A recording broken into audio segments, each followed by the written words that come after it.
HR thanked me for supporting my wife's transition. I didn't confront her. I let compliance audit her instead. I found out my wife had replaced me because HR thanked me for my continued support. I wasn't even supposed to be there. I'd taken the afternoon off to surprise her. Nothing big.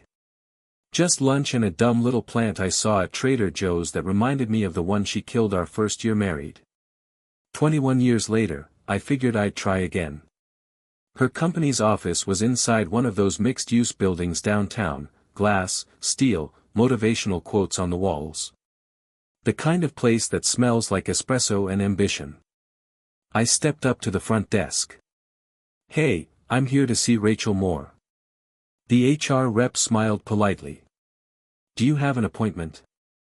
"No, I'm her husband." That smile twitched. "Oh," she said. "Right. She's actually in a leadership session right now." "No worries. I can wait." She hesitated, then said, "You can leave that here if you want. She's pretty busy these days." I set the bag down. "Tell her Nate stopped by." She nodded slowly. "Of course."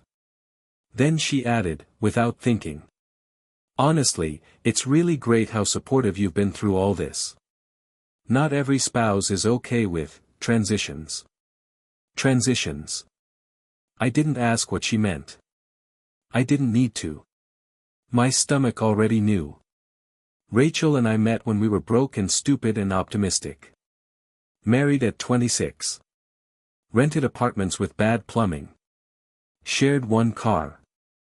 She worked her way up in HR consulting. I worked IT. Nothing glamorous, but steady. When her career took off, mine plateaued. That was fine. Or so I thought. I cooked more. Took care of errands. Handled the boring stuff. She said I was her safe place. Turns out safe places get left behind. That night she came home late, dropped her bag, and kissed my cheek like muscle memory.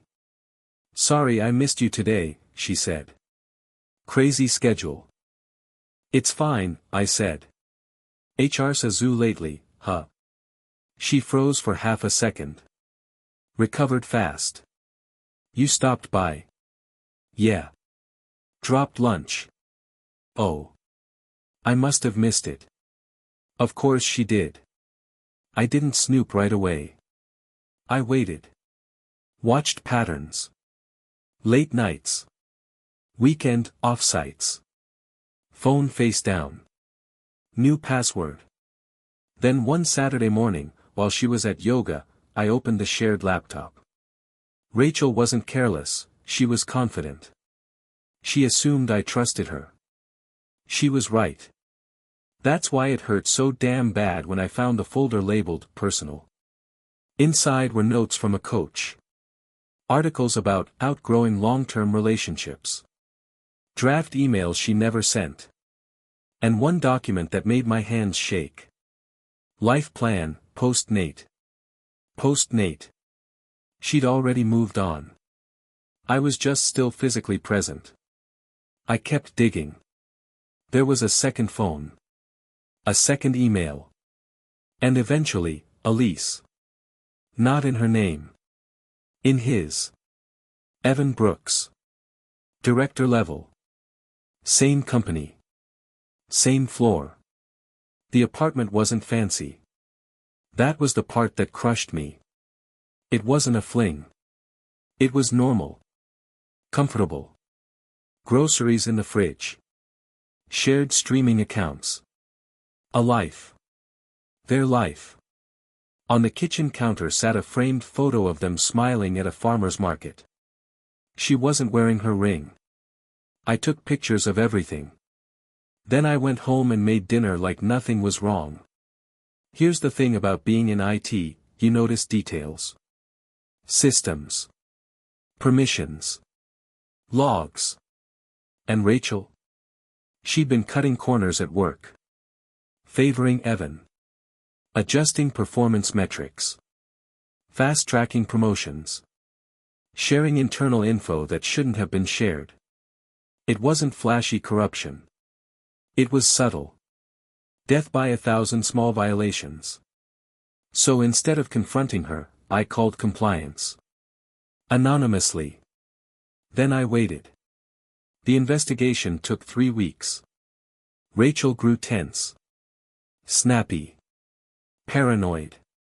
One night she exploded. "Why are you acting so distant?" I almost laughed. "I'm tired," I said. "Work stuff." She nodded, relieved.